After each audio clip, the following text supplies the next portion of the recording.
Picture this: a battlefield in the Persian winter.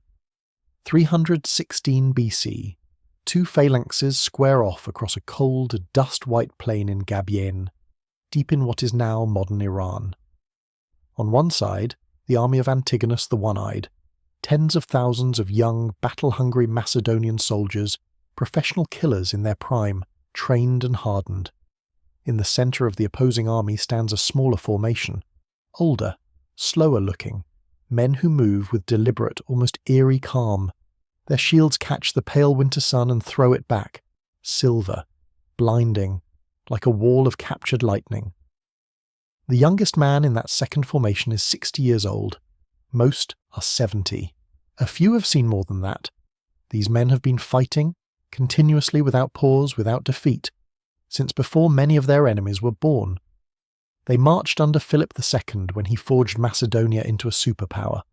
They crossed into Persia with Alexander. They waded through the rivers of Egypt, scaled the cliffs of Bactria, and drove their sarissas into the war elephants of India.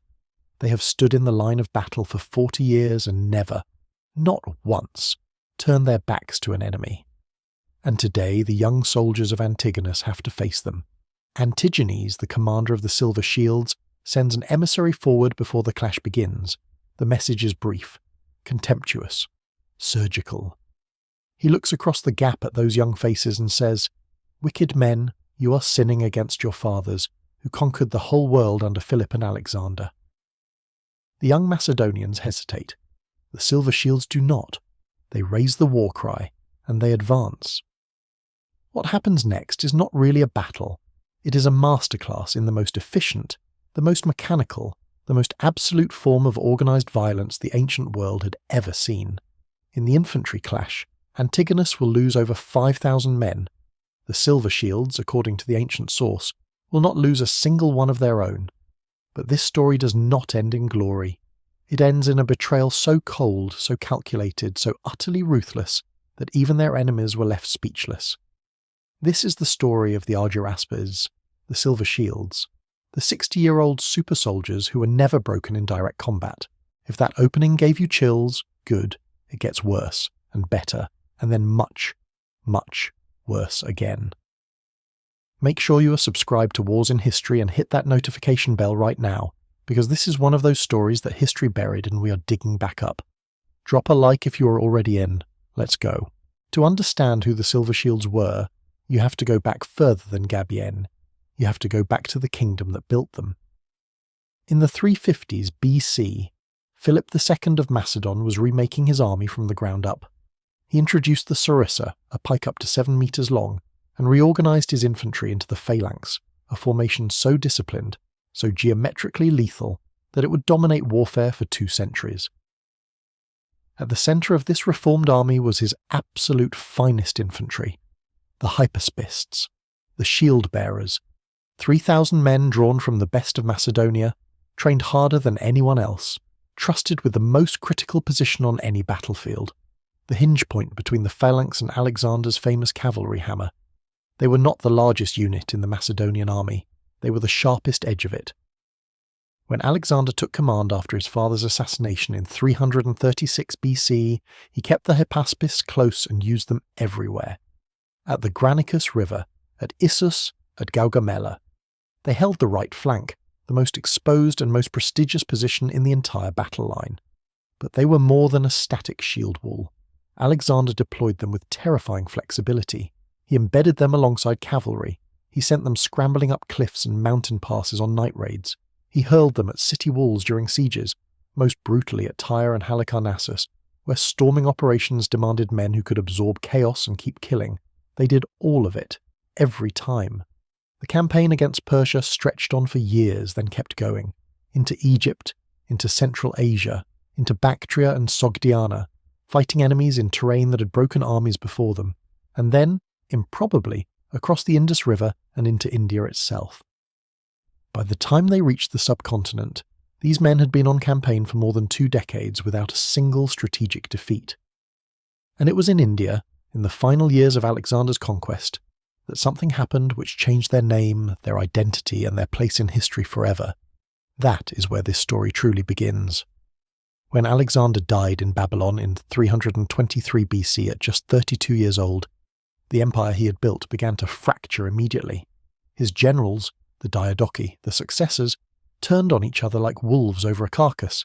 Each man wanted the throne or a kingdom, or at the very least enough power to never bow to another man again. Within months, the greatest military machine in history became a collection of warring factions, and the Silver Shields, they were still there, still armed, still undefeated, now in their 50s and 60s carrying 40 years of combat instinct in their muscles. They had become something almost impossible. Old men who were genuinely more dangerous than the young soldiers replacing them. In the chaos of the Successor Wars, their allegiance became the most valuable military asset on the board. Whoever commanded the Silver Shields commanded the most lethal infantry force alive. That reality would eventually pull them into the orbit of a man named Eumenes, a Greek in a Macedonian world, a brilliant strategist surrounded by men who despised him, and the one general with the intellect to actually use the Silver Shields properly.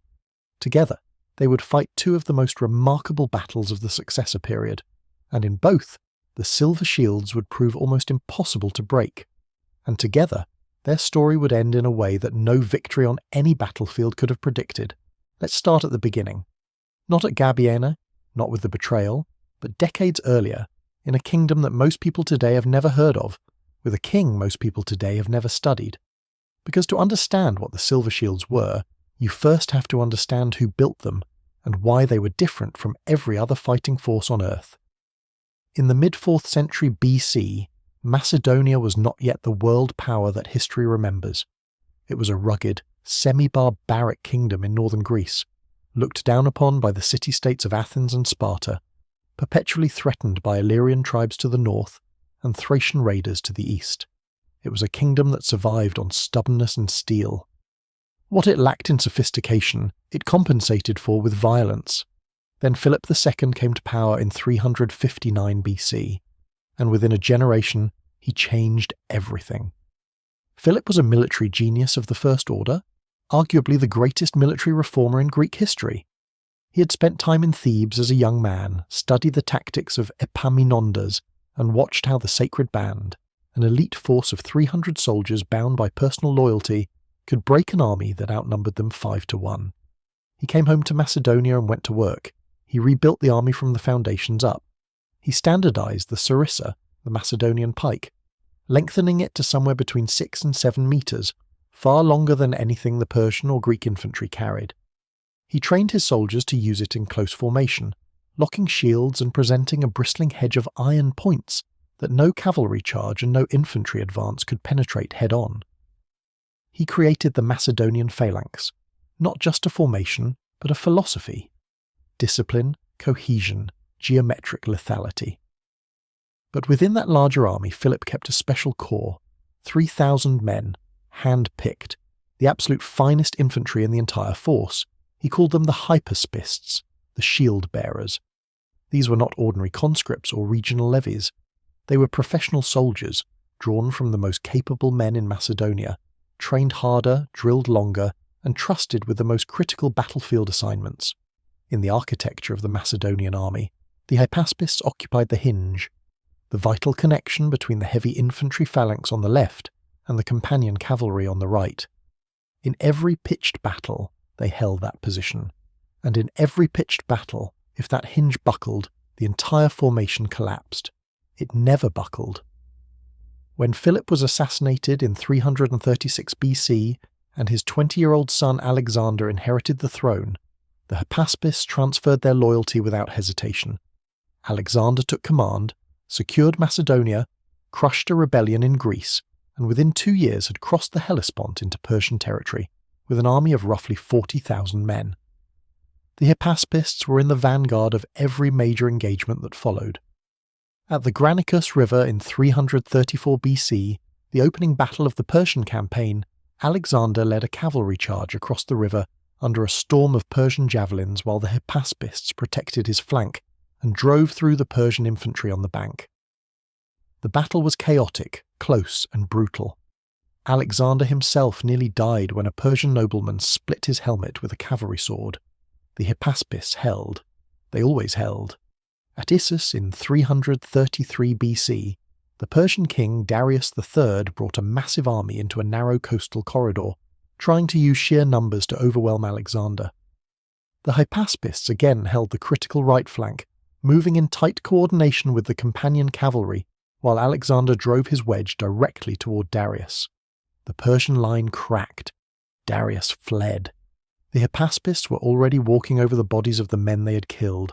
At Gaugamela in 331 BC, the battle that destroyed the Persian Empire, they did it again. Darius had chosen an open plain deliberately, to give his numerically superior army room to envelop the Macedonians. He had scythed chariots. He had war elephants. He had one of the largest armies ever assembled in the ancient world. Alexander's response was to execute one of the most audacious cavalry charges in the history of warfare, driving straight at the gap that opened in the Persian centre, targeting Darius personally. But that manoeuvre only worked because the Hypaspis held the hinge, absorbing enormous pressure on right while the Phalanx battled the Persian infantry in the centre. The historian Arrian makes clear that the Hypaspists and armed cavalry grooms were responsible for neutralising the scythed chariots that broke through the Macedonian front lines. They engaged them and destroyed them before they could do real damage. Gaugamela broke Persia. The Hypaspists were there for every second of it. But battles were only part of what made them special. The Hypaspists were not a one-dimensional force. Alexander used them with a tactical flexibility that was almost modern in its thinking. At the sieges of Halicarnassus and Tyre, two of the most grueling and costly siege operations of the entire campaign, they were the shock troops who led the storming operations, climbing siege ramps, crossing bridges under fire, fighting hand-to-hand inside breached walls. In Afghanistan and Bactria, where the enemy refused open battle and instead used the mountains and the terrain against the Macedonians, Alexander sent the Hypaspists on night marches through passes that most commanders would have considered impassable. They climbed, they flanked, they attacked at dawn from directions no enemy expected.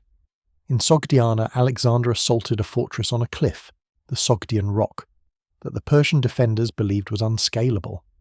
He called for volunteers to attempt the cliff face at night. Around 300 experienced climbers stepped forward, veterans of earlier sieges. They used tent pegs hammered into cracks in the rock face as handholds and climbed in darkness. By morning they were standing on the cliff above the fortress. The Persians surrendered on the spot. These were not just disciplined soldiers. They were men who had internalized violence so completely, at such a deep level, that there was no obstacle, physical, psychological, or numerical, that they recognized as insurmountable. And then came India. Between 327 and 325 BC, Alexander led his army across the Hindu Kush and deep into the subcontinent. The fighting was some of the most savage of the entire campaign. At the Battle of the Hydaspes River in 326 BC, they faced King Porus, his army, and war elephants, massive, terrifying creatures that could shatter formations and spread panic through the line. Alexander's infantry and light troops had to hold their ground against them. The battle was costly, it was brutal. Losses were heavier than almost anything the Persian campaigns had produced. It was here, in India, after more than a decade of continuous campaigning, that Alexander honoured them with the name that history would remember. He renamed the Hypaspis the Argyraspides, the Silver Shields. Their shields were refaced with silver, gleaming polished silver that caught sunlight and threw it back like mirrors. It was not merely decorative, it was a mark of distinction so visible, so deliberate, that on any battlefield in any light, you could identify them instantly. That silver line advancing toward you through the dust meant one thing: the finest infantry on earth is coming, and there is nothing you can do about it. Their commanders at this point were men forged in the same crucible. Antigenes, born around 380 BC, meaning he was already well into his 50s by the time of the Successor Wars, had served under Philip before Alexander, rising through the Hypaspist ranks to become their senior commander. He had been recognised for outstanding valour and awarded a golden crown by Alexander personally, and was promoted to command a chiliarchy of 1,000 Hypaspists. He was, by any measure, a soldier's soldier, experienced, hard, direct, and genuinely ferocious in battle. Alongside him commanded Tutimus, whose earlier career is less precisely documented, but whose authority over the Silver Shields was fully established by the time of the Diadochi Wars. When Alexander died in Babylon in 323 BC, the Silver Shields were somewhere between their mid-50s and mid-70s in age. They had fought continuously for 30 to 40 years. They had outlasted empires. They had buried friends and enemies by the thousands. They had marched through Egypt, Persia, Central Asia, and India. They had accumulated 40 years of campaign plunder, gold, silver, jewellery, livestock, treasure, taken from the richest cities in the ancient world. That accumulated wealth travelled with them everywhere, carried in a baggage train that was, in effect, a mobile city. Wives, children, servants, and the physical proof of 4 decades of war. They were old. They were rich. They were arguably the most dangerous 3,000 men alive. And in the chaos that followed Alexander's death, everyone with ambitions understood the same terrifying truth. The side that commanded the Silver Shields possessed the most terrifying infantry advantage in the successor world. The question was, who would be clever enough or ruthless enough to secure them? Alexander the Great died in Babylon in June 323 BC. He was 32 years old. He left no clear successor. He had a half-brother, Argyraspides, who was mentally incapacitated. He had a son on the way, a child who would be born posthumously to his Bactrian wife Roxane and named Alexander IV. Neither could rule. Neither could command armies.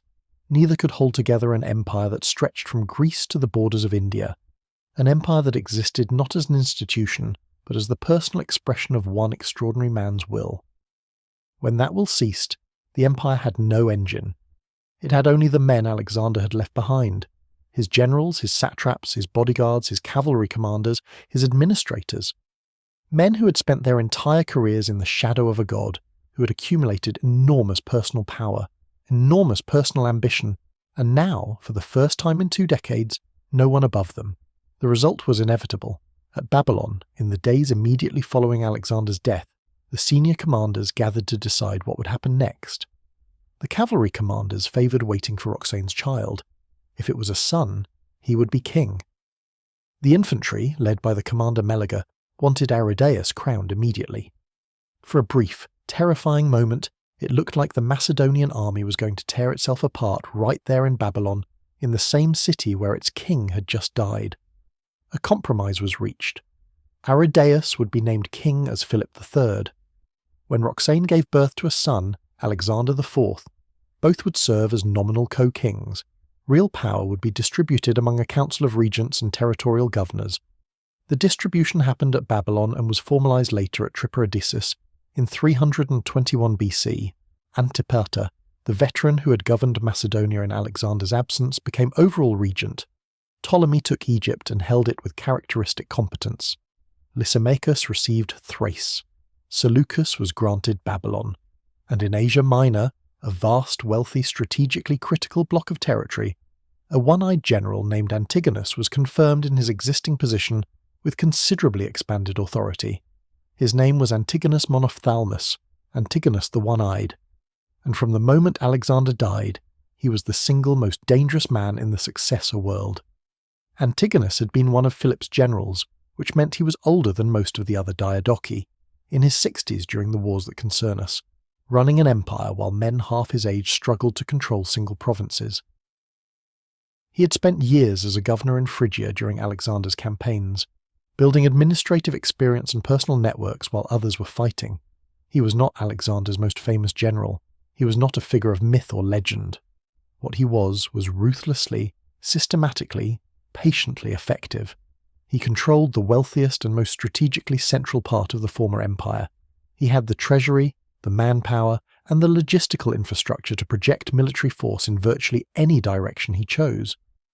And from early on in the Successor Wars, it became apparent that Antigonus was not interested in his corner of Alexander's legacy.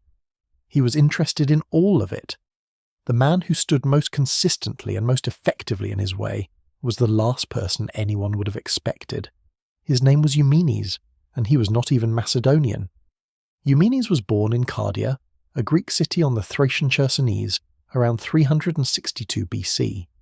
He came to Macedonia as a young man, possibly fleeing political danger at home, and entered the court of Philip II as a secretary, a grammateus, around 342 BC. The position was administrative, not military. It involved managing correspondence, maintaining records, overseeing the documentary machinery of the kingdom. In the hard, aristocratic, honour-obsessed culture of the Macedonian court, it was the kind of role that fighting men looked down upon. Eumenes was Greek in a Macedonian world. He held a pen rather than a sarissa. The generals who would later become his enemies never fully stopped holding these facts against him. But Philip recognised something in him. Alexander recognised it even more clearly.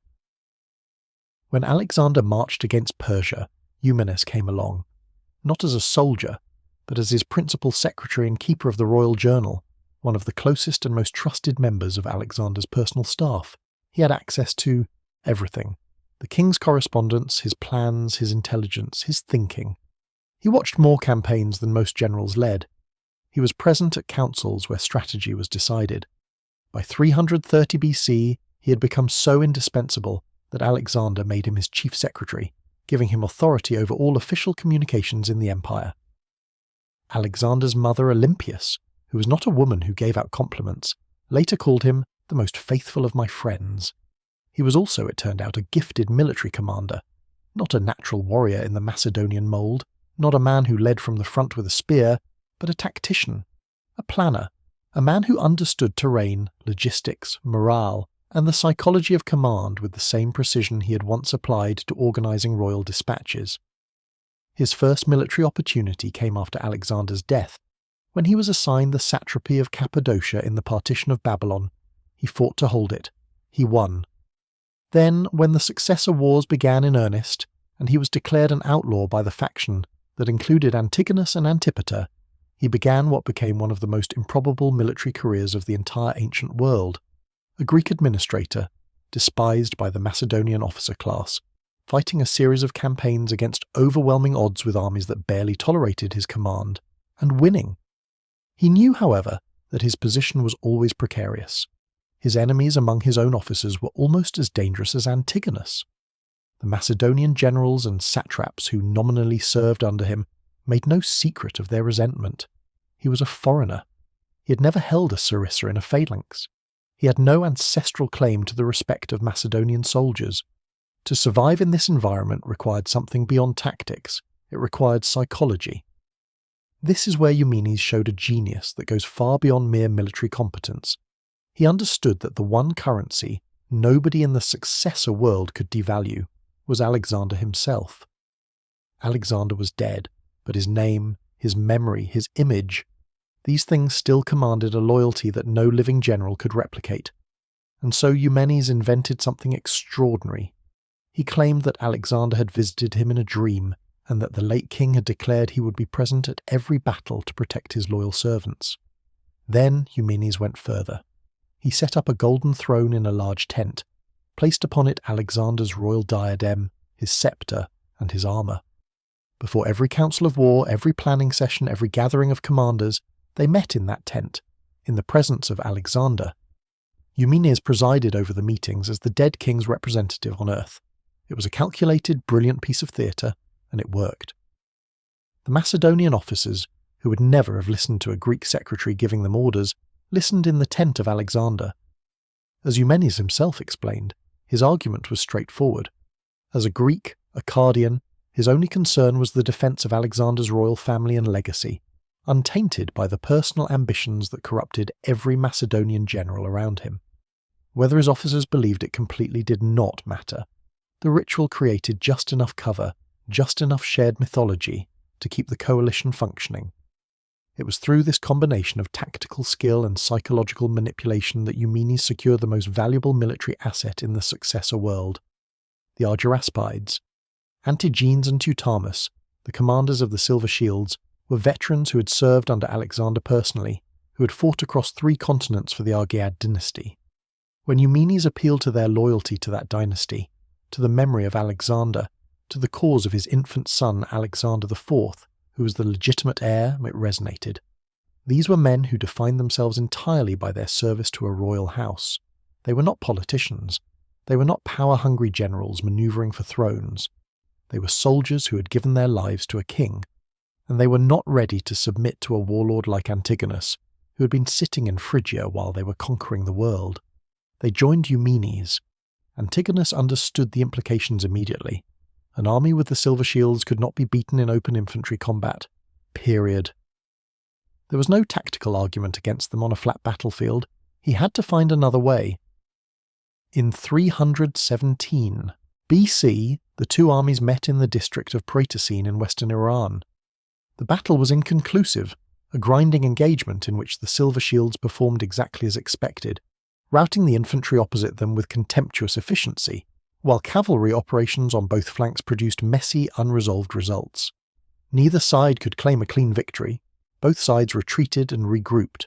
Then, months later, they returned.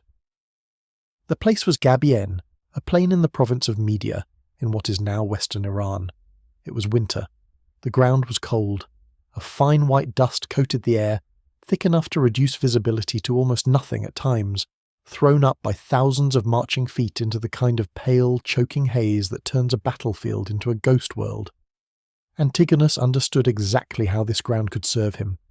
The dust and the terrain would mask his movements and prevent the silver shields from exploiting their formation advantages in the early stages of battle.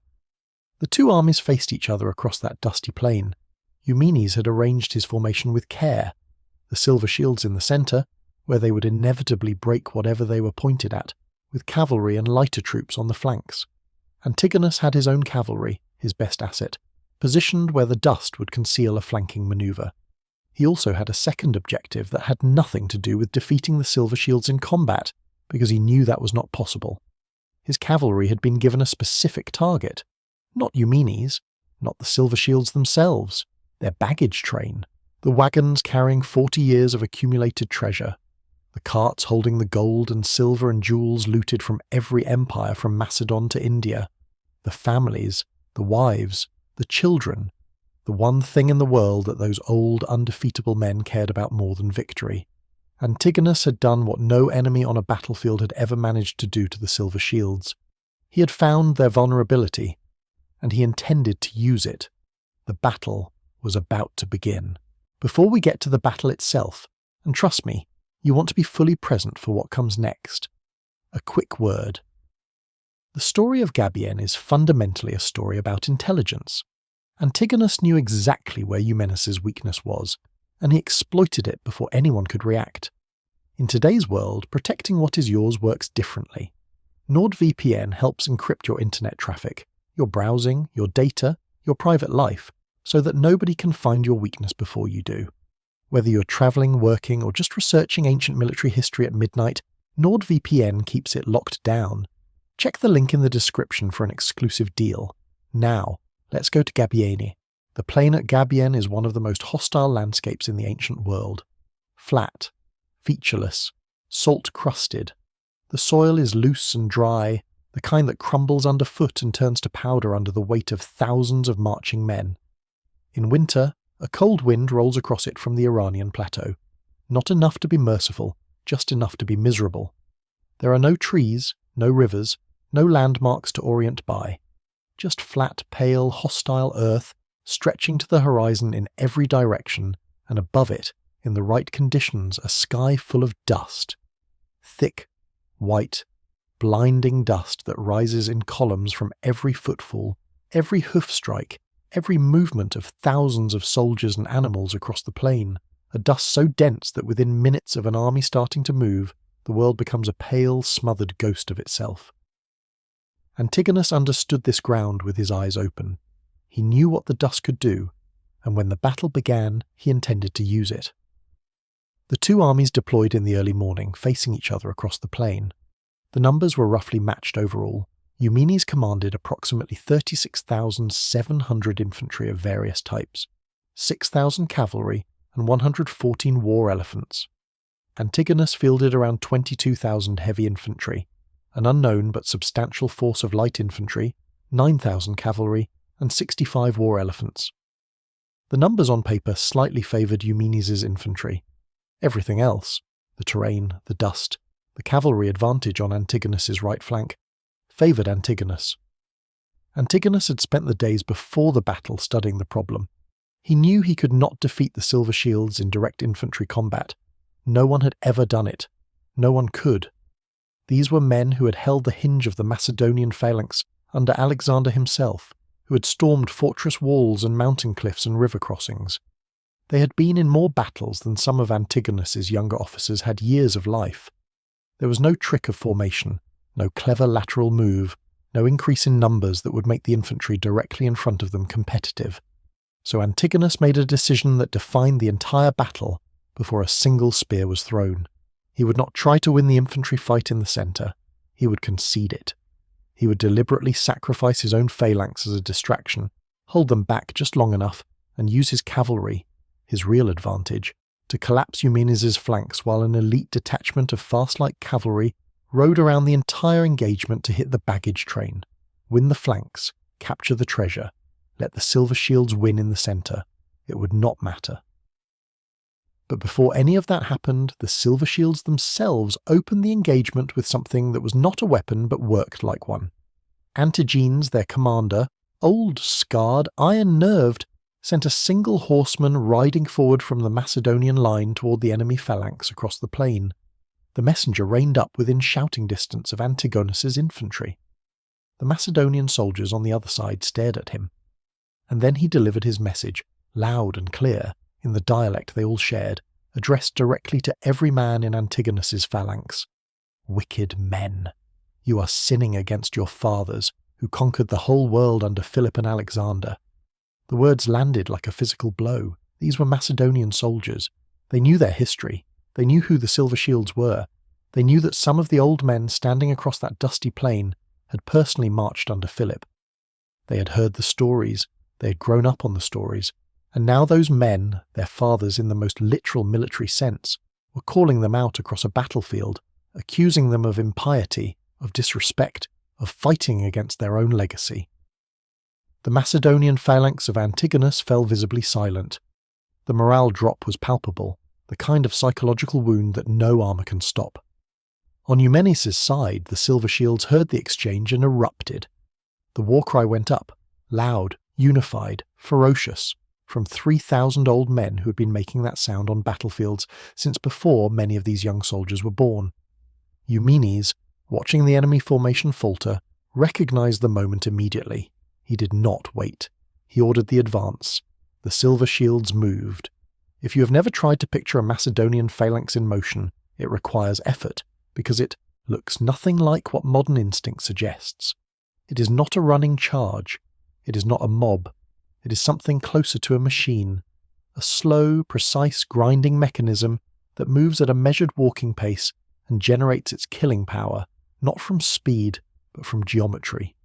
Each man carries a sarissa nearly 7 meters long, braced against the ground at a precise angle, creating a hedge of iron-tipped points that projects far in front of the formation itself. The men in the front ranks are not the only ones carrying points into the enemy line. The overlapping sarissas of the 2nd, 3rd, 4th and 5th ranks all project forward past the shoulders of the man in front, so that any enemy approaching the formation faces not 1 spear but 5, layered and staggered, coming from men he cannot even reach. The formation is locked, shield to shield, arm to arm, every man touching the man beside him, every movement coordinated by a single rhythm. Now imagine that formation manned by men who have done it for 40 years. The Silver Shields advanced across the salt-white plain at Gabiene with the unhurried, absolute confidence of something that has never been stopped. They had done this in the dust of Gaugamela, in the heat of Egypt, on the mountain slopes of Bactria, in the monsoon mud of India. They had done it against Persian heavy infantry, against Scythian horsemen, against Indian war elephants. They had never broken. They had never lost the formation. They had never turned. They moved now across the Gabiene plain the way a tide moves. Not quickly, but with the certainty of something that does not know the concept of reverse. Antigonus's infantry saw them coming through the rising dust and prepared for contact. It was not a contest. The two formations collided in the centre of the plain, and what followed was not a battle in the conventional sense. It was an execution. Antigonus's phalangites were younger, many of them veterans in their own right, professional soldiers who had trained hard and fought competently across multiple campaigns. Under most circumstances, against most opponents, they were excellent soldiers. Against the Silver Shields, they were simply outmatched in every dimension that mattered. They were outmatched in technique. The Silver Shields had been drilling this exact formation with this exact weapon for longer than many of the opposing soldiers had been alive. They were outmatched in nerve. When two phalanxes lock and push against each other in the terrifying grinding press called the isthmos, the side that breaks is almost always the side that loses its nerve first, and the Silver Shields had been in the isthmos so many times that it had ceased to produce anything in them resembling fear. They were outmatched in coordination. Every veteran in the Silver Shields formation knew exactly what the men on either side of him would do in every situation, having fought beside them for decades. The ancient sources are direct. Eumenes' phalanx, spearheaded by the Silver Shields, won a clear and decisive victory in the centre. Antigonus' infantry was driven back, then broken, then routed. The Silver Shields pushed through the enemy line with mechanical efficiency, killing as they advanced, the sarissas rising and falling and finding flesh in the pattern that decades of muscle memory had encoded into every man in the formation. The casualties inflicted on Antigonus' centre were severe. The casualties suffered by the Silver Shields in the infantry engagement were, by all accounts, negligible. So one-sided was the exchange that the ancient sources describe the Silver Shields as emerging from the engagement effectively unscathed. 3,000 old men had walked through a phalanx of young Macedonian soldiers and come out the other side intact. This was nothing new to them. This was Tuesday. The Silver Shields broke off pursuit and regrouped, waiting for orders from Eumenes. They had done their job completely, efficiently, without drama. The centre belonged to Eumenes. The enemy infantry directly in front of them had ceased to exist as a fighting force, but the battle was not over, and what was happening on the flanks told a very different story. On the right, Antigonus and his son Demetrius had used the dust cloud, exactly as planned, to ride their heavy cavalry around the engaged skirmishers and elephants, and hit Eumenes' cavalry on the flank completely, undetected until the moment of contact. The surprise was total. Eumenes' cavalry commander Peucestas, whom the ancient sources portray in deeply unfavourable terms, routed immediately, retreating even as Eumenes himself fought desperately to stabilise the situation. Antigonus and Demetrius then used their cavalry to physically insert themselves between Eumenes and his own infantry, cutting him off from direct command. The battle on the flanks had been lost. Eumenes was isolated, outnumbered, driven back. He sent urgent orders to Peucestas to return and re-engage, to exploit the Silver Shield's victory in the centre and turn the overall battle. Peucestas refused. He kept retreating. And with that act of personal cowardice, the tactical window that the Silver Shields had opened, at enormous physical cost to their enemies and none to themselves, closed forever. Meanwhile, invisible in the dust on the far left flank, Antigonus' plan was already succeeding beyond even his expectations. A detachment of median and Tarentine-like cavalry, fast, mobile, designed for exactly this kind of deep raiding, had ridden entirely around the engaged armies, bypassing the fighting completely, moving through the dust clouds that mercifully obscured their movement from every set of eyes on Eumenes' side. They had found Eumenes' camp inadequately guarded, and they had seized it. Everything was in there, the accumulated plunder of a lifetime of conquest, the horses, servants, and personal possessions, and the families, the wives and children of men who'd been on campaign for decades, whose entire private world was sitting in those wagons. The Silver Shields had just won the most dominant infantry engagement of the entire Successor Wars. They had done it without casualties. They had done it exactly the way they had done every engagement of their long careers. They were still standing, still formed, still unbroken, on a battlefield where everything around them had collapsed. And they had already lost the battle. They just didn't know it yet. Antigonus ordered Python to attack the Silver Shields from the rear. The old men heard the cavalry coming and did what 40 years of battlefield instinct told them to do. They formed a hollow square, the classic defensive formation against cavalry attack, and began marching off the field in good order, disciplined to the last, unbroken to the last. No enemy force, even now, could say it had defeated them in direct combat. They came off that plain at Gabiene exactly as they had left every other battlefield of their lives, fighting trim, cohesive, and technically unbeaten. The news about the baggage train found them that evening, and everything changed. The news arrived in the camp of the Silver Shields like a blade through the ribs. Not a rumour, not an exaggeration. A hard, confirmed, specific fact. Antigonus's cavalry had captured the baggage train. All of it. Every wagon, every chest, every locked box of gold and silver and Persian jewellery, every horse, every servant, every personal possession accumulated over 4 decades of war on 3 continents, and with the wagons, the families, the wives, the children, the entire private world of 3,000 men who had spent their lives marching away from home, and who had, in the one practical compromise that soldiers make with war, brought home with them. Everything they owned was in Antigonus's hands. They had walked through Antigonus's phalanx without losing a single man. They were standing on a battlefield they had dominated so completely that there was no serious military argument against their victory. And none of it mattered. Not the silver shield still gleaming on their arms, not the bodies of the enemy soldiers cooling in the Gabiene dust around them, not 40 years of accumulated battlefield glory. None of it meant anything if their families were gone. The reaction among the men was immediate and volcanic.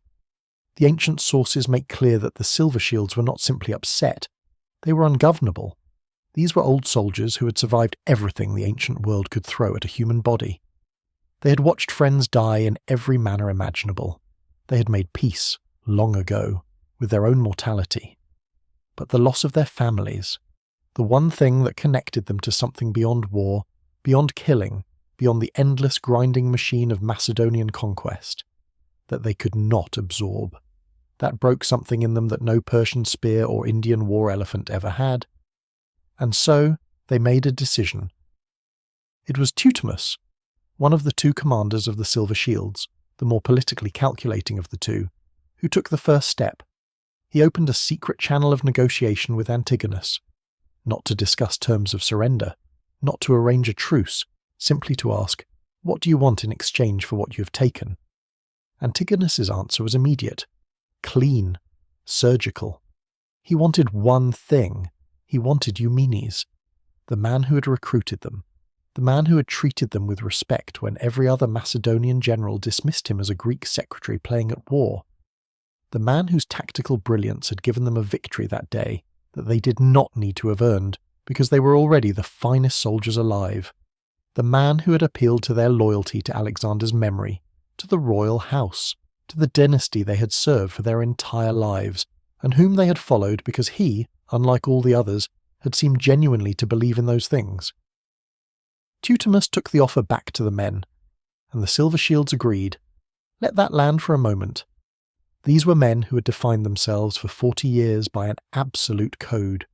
You do not break, you do not run, you do not betray. Every battle they had ever fought, every formation they had ever held, every impossible situation they had ever marched into and marched out of, all of it rested on the foundation of that code: unit cohesion, loyalty, the iron bond between soldiers who have bled beside each other long enough that the bond becomes something beyond friendship, beyond family, beyond any conventional human relationship. That code had made them what they were. It had kept them alive when everything around them collapsed. It was the only thing that separated them from the mercenaries and levies and frightened conscripts they had spent 4 decades defeating. They threw it away for gold. The arrest of Eumenes was swift, coordinated, and deeply personal. The Silver Shields moved against their own commander while the camp was still processing the shock of the baggage train's capture. Eumenes, according to some ancient accounts, may have had some forewarning. There are suggestions in Plutarch's Life of Eumenes that he sensed danger in the changed behaviour of the men around him, but he appears to have made a critical miscalculation. He believed that even if there was plotting against him, his military usefulness was too obvious to be discarded. He had just won the infantry engagement. Antigonus still had an intact army in the field. Surely, Eumenes reasoned, any rational assessment of the military situation would conclude that Antigonus needed him alive, and that the Silver Shields, whatever their anger about the baggage train, understood this. He was too valuable to kill. He was too important to surrender. He was wrong. They came for him in his tent. They grabbed him physically, their strong old hands that had gripped sarissas for a lifetime closing around the arms of the man they had followed across a continent. They stripped the sword from his belt, they bound his hands, and then Eumenes, with his hands tied and his freedom gone, did the only thing left to him. He spoke, the ancient sources drawing on Hieronymus of Cardia, who was personally present during these events, a fact that gives his testimony extraordinary weight, preserved the substance of what Eumenes said. He reminded them of the oaths they had sworn. He reminded them of the cause they had agreed to serve, the defence of Alexander's royal family, the protection of his infant son Alexander IV, the preservation of the Argead dynasty that these men had spent their lives upholding. He told them that what they were doing was not just a betrayal of him personally, but a betrayal of everything they claimed to stand for, everything that had given their decades of sacrifice any meaning at all. He was calm, he was precise, he was, right to the end, a man in complete command of his own argument. The Silver Shields listened, and handed him over anyway. Eumenes was brought before Antigonus in chains in the winter of 316 BC. The old one-eyed general, who had spent years trying to destroy him, looked at him across whatever distance separated captor from captive and reportedly experienced something close to genuine respect, the kind that bitter enemies sometimes develop for each other in the long course of a war. Antigonus's son Demetrius argued at the war council that Eumenes should be spared. He was too brilliant, too useful, too rare a mind to waste. He was overruled. The majority of Antigonus's council insisted on execution. Eumenes was too dangerous to keep alive and too politically inconvenient to release. He had been condemned to death years earlier at the conference of Tripodissus. The sentence was simply now carried out. Eumenes of Cardia was executed in the winter of 316 to 315 BC. His body was handed over to his friends for burial. He was approximately 46 years old. He had survived defeats, betrayals, and impossible odds. But in the great battles where his plans held together, he had repeatedly outmatched men who despised him. He died not to an enemy on a battlefield, but to the men he had led to victory, betrayed by the finest soldiers in the world for the return of their luggage. Now came the part that Antigonus had not advertised. The Silver Shields had delivered Eumenes and expected their reward. Families returned, gold restored, their unit intact, their honour perhaps tattered, but their material world preserved. What they got was something considerably different. Antigonus gave them back their families and their loot. He was a man of his word in that specific transaction. He had no interest in reneging on a deal that had already served its purpose perfectly, but he also had no interest whatsoever in incorporating 3,000 uncontrollable, politically dangerous, morally flexible veterans into his own army. The Silver Shields had just demonstrated in the starkest possible terms that their loyalty was for sale. They had betrayed their own commander for personal gain. What was to stop them from doing the same to Antigonus the moment someone offered them a better price? Nothing, and Antigonus knew it. Polyaenus records that Antigonus liberally rewarded the Silver Shields who brought him Eumenes as a prisoner. He celebrated their cooperation. He treated them with visible warmth, and then, quietly, systematically, he began to dismantle them. He executed Antigenes, the senior commander of the Silver Shields, the man who had shouted across the Gabiene plain at Antigonus's soldiers, accusing them of sinning against their fathers. The same man who had been decorated with a golden crown for valour by Alexander himself. Antigonus had him burned alive. The sources do not elaborate on whether Antigonus considered this justice or simply housekeeping. Then he addressed the problem of the unit itself. He could not destroy them openly. 3,000 veterans with 40 years of combat instinct would not die easily or quietly, and the political optics of massacring the most famous soldiers in the Macedonian world would be catastrophic. So he chose something slower. He dispersed them. He sent approximately 1,000 of the most troublesome to the satrapy of Arachosia, deep in what is now southern Afghanistan, thousands of miles from Macedonia, thousands of miles from anything they had ever known. The satrap there, a Macedonian administrator named Sebertius, received specific instructions from Antigonus. He was to deploy the Silver Shields in small groups of 2 or 3 on the most dangerous frontier missions available, raids into Indian-held territory, patrol operations in hostile terrain, garrison duties in positions with no hope of reinforcement. He was to treat them, in effect, as expendable. The objective was not military, it was demographic. He was to ensure that their numbers dwindled slowly and without drama until the Argyraspides ceased to exist as a unit, as a political force, as a memory. The rest were scattered across Antigonus's territories, absorbed into garrisons, dispersed into formations where they were isolated, stripped of their unit identity, and left to age out and die far from any battlefield that history would remember. The Silver Shields, the men who had never been defeated, who had fought across 3 continents, who had held the hinge of Alexander's phalanx at Gaugamela and Issus and Hydaspes, who had climbed cliff faces in darkness and charged war elephants, and walked through enemy phalanxes like a blade through parchment, ended not in fire but in silence. Not on a battlefield, but in garrison duty in the back provinces of an empire that was already beginning to forget them. They died in 1s and 2s, in skirmishes on the frontier, in the slow biological attrition of old men far from home, stripped of everything that had made them what they were. Their formation, their identity, their name. The last recorded trace of the Argyraspides as a unit disappears from the sources entirely within a few years of Gabiene. 3,000 men who had conquered the world, who had earned the right to silver shields from the hand of Alexander himself, who had never been beaten in 40 years of war, unmade not by an enemy, but by their own decision to choose gold over oath, treasure over loyalty, comfort over the one thing that had made them worth anything at all. They traded the greatest military legacy in the ancient world for their baggage train. And Antigonus, who had understood from the beginning that you cannot defeat the silver shields with infantry, had won by asking a different question entirely. Not, how do I beat them? But, what do they love more than glory? The answer, in the end, was the same as it is for every human being who has ever lived. The people waiting at home, the life they had set aside, the ordinary, fragile, irreplaceable things that no battle, no empire, no silver shield could protect once someone with enough cunning decided to take them. There is a question that historians have debated for over 2,000 years when it comes to the silver shields, and it is worth sitting with it for a moment before we close this chapter. Were they villains? The easy answer is yes. They betrayed their commander. They handed over the man who had led them to victory, a man who had treated them with more genuine respect than almost any Macedonian officer they had ever served under. In exchange for wagons of gold and the return of their families, they violated the oath of loyalty that was the single most sacred obligation in Macedonian military culture. Antigenes, their commander, died for it.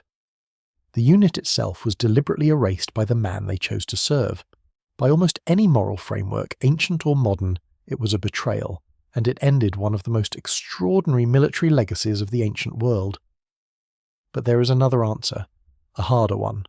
These were men in their 60s and 70s who had given everything, their youth, their bodies, their decades, to a king who was already dead. Alexander was gone. The dynasty they had served was in the hands of infants and regents who would both be murdered within a few years regardless of what the Silver Shields did at Gabiene. The empire was already gone, fracturing into the competing kingdoms of the Diadochi that would eventually become the Hellenistic world. Nothing the Silver Shields could have done, no act of loyalty, no sacrifice, no refusal to hand over Eumenes, would have saved Alexander's legacy. The world had already moved on. What they had left, at the end of all of it, was their families. The only irreplaceable thing. The only thing that no campaign season, no promotion, no amount of silver on a shield could substitute for. They chose their families. And Antigonus, who was far too clever to ever say it out loud, had understood all along that they would. The tragedy of the Argyraspides is not really about loyalty or betrayal or military honour. It is about what happens when an institution, a unit, an army, an empire, outlives the idea that gave it meaning. The Silver Shields were forged in the service of Alexander. They were perfect in that context. They were invincible in that context. But Alexander was gone, and without him they were 3,000 old men in a war that nobody was fighting for anything noble anymore. A war fought entirely for personal power, personal wealth, and personal survival. They had no framework for that. They had never needed one before, so they did what old soldiers who have run out of a cause to serve tend to do. They came home. They chose the people they loved over the ideology they had been handed, and then Antigonus destroyed them anyway. Slowly. Quietly. Without the dignity of a final battle or a famous last stand. He scattered them to the frontier provinces and let time finish the job. The greatest infantry unit in history ended not with a war cry, but with silence. The plain at Gabiene is empty now. The dust still blows across it in winter. There is nothing there to mark what happened. No monument, no battlefield memorial, no stone that says, "Here, 3,000 old men who never lost a fight, lost everything that mattered in an afternoon. But we remember them, and that for soldiers like the Argyraspides is probably enough." That is the story of the Silver Shields. 40 years of war, never broken in battle, one betrayal, and an ending that says more about human nature than any victory ever could. If this story hit you the way it hit me when I first dug into it, drop a comment below. I want to know, do you think the Silver Shields made the right choice? Was it betrayal? Or was it simply the decision of exhausted men choosing family over a war that had already lost its meaning? Let me know where you stand. If you're new here, subscribe to Wars in History right now. Every week we go deep into the battles, the commanders, the decisions, and the brutal truths that mainstream history glosses over. There is a lot more where this came from, and if you want to know what to watch next, the full story of Eumenes of Cardia is one of the most extraordinary careers in the ancient world. A Greek secretary who became the most dangerous general of his generation, who won battles he had no right to win, and who was destroyed not by an enemy but by the men who owed him the most. That story is coming. Make sure you are subscribed so you don't miss it. Wars in History. See you in the next one.